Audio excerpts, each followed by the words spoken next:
جلال پور پیروالا میں M P اے حلقہ 224 ملک لال محمد جویا کے ڈیرے پر فارمر کنونشن کا انعقاد کیا گیا۔ کنونشن میں خصوصی شرکت کے لیے کمشنر ملتان مریم خان، ڈپٹی کمشنر وسیم حامد سندھو سمیت محکمہ زراعت توسیع کے افسران پہنچے۔ کنونشن میں کثیر تعداد میں کسانوں سمیت سیاسی و سماجی شخصیات نے بھرپور شرکت کی۔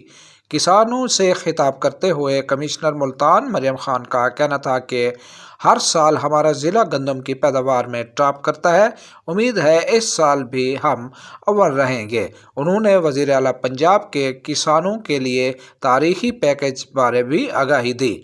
کنونشن سے خطاب کرتے ہوئے M P A Malik Lal Muhammad Joya, deputy commissioner Multan Waseem Hamid Sandhu, doctor Safdar Hussain, Talha Sheikh و دیگر نے دوران خطاب کسان کو زیادہ سے زیادہ گندم کاشت کرنے پر بریفنگ دی اور کہا کہ 12 ایکڑ سے زیادہ گندم کاشت کرنے والوں کو مفت لیزر لینڈ لیبر کی قرعہ اندازی میں شامل کیا جائے گا۔